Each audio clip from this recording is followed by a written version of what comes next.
Assalamualaikum warahmatullahi wabarakatuh. Selamat datang lagi di channel YouTube Kisah Islam. Kali ini saya akan berbagi kisah tentang kisah seorang raja yang suka berburu. Kisah ini mengajarkan kita tentang makna syukur dan bagaimana kita harus berbaik sangka pada Tuhan Sang Pencipta. Dulu ada raja muda yang suka sekali berburu. Nah, dia mempunyai seorang penasehat yang penasehat ini selalu bersyukur, selalu berbaik sangka pada Sang Pencipta. Apapun yang dialami, dia yakini itulah yang terbaik menurut Sang Pencipta, begitu. Nah, suatu ketika si raja bersama penasehatnya ini berburu, kemudian mereka menangkap seekor rusa. Ketika mereka mendapatkan seekor rusa, rusanya dibawa pulang, kemudian disembelih dan dipotong-potong begitu ya. Nah, sang raja itu ikut menyembelih, ikut memotong-motong. Nah, saking semangatnya sang raja, dia tidak sengaja jari dia itu teriris hingga putus. Nah, sang raja merasa sedih. Dia mulai merasa dirinya sudah tidak sempurna. Dia merasa sudah tidak bahkan merasa tidak berkualitas lagi karena seharusnya dia sempurna, sekarang tidak sempurna lagi. Tetapi sang penasehat itu malah memberi nasihat, apapun yang dialami itu adalah yang terbaik, disyukuri saja. Sang raja muda itu marah mendengar nasihat seperti itu. Sudah tahu dia sedang mengalami musibah, malah disuruh bersyukur. Dia langsung memanggil prajurit, penjarakan penasihatku ini, begitu. Akhirnya dipenjaralah si penasihat itu. Ketika dipenjara, si penasihat itu lagi-lagi dia bilang, inilah yang terbaik menurut Tuhan. Dia bersyukur karena dipenjara.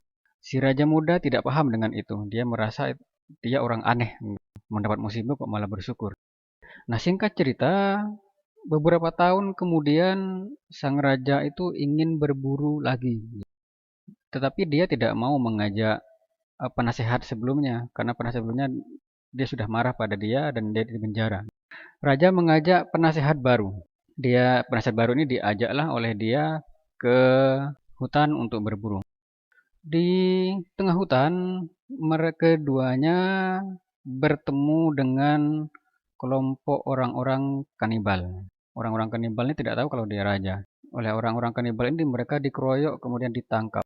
Penasehatnya juga ditangkap. Kemudian raja ini diteliti begitu ya, dilihat mulai dari ujung kaki sampai ujung kepala.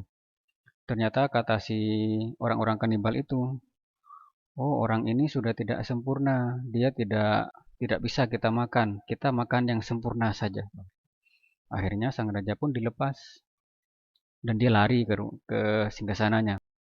Dari kejadian ini, sang raja teringat pada penasehatnya yang pertama.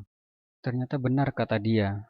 Andai saja jariku tidak putus karena kecelakaan ketika mengiris rusa, ya sekarang dia sudah mati, sudah dimakan oleh orang-orang kanibal itu.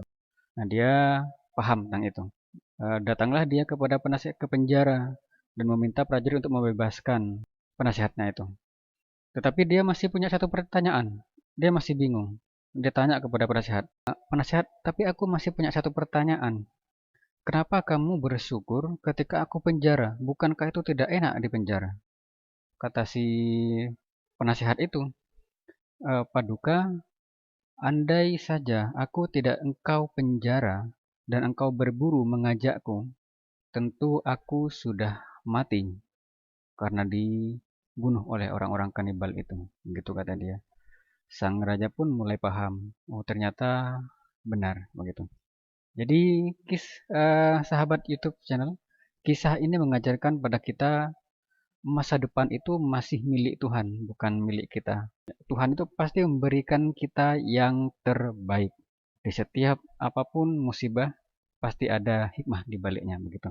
Jadi, kita positive thinking aja, masa depan kita pasti baik. Yang penting saat ini kita berikhtiar dengan sebaik-baik ikhtiar. Begitu, berikhtiar dan berdoa. Oke? Itu saja dari saya. Jangan lupa subscribe channel saya dan bagikan ke yang lain. Oke, semoga bermanfaat. Saya doakan semoga semuanya dimudahkan urusannya, dilancarkan rezekinya, sukses di dunia akhirat. Sekian dari saya. Selamat sore.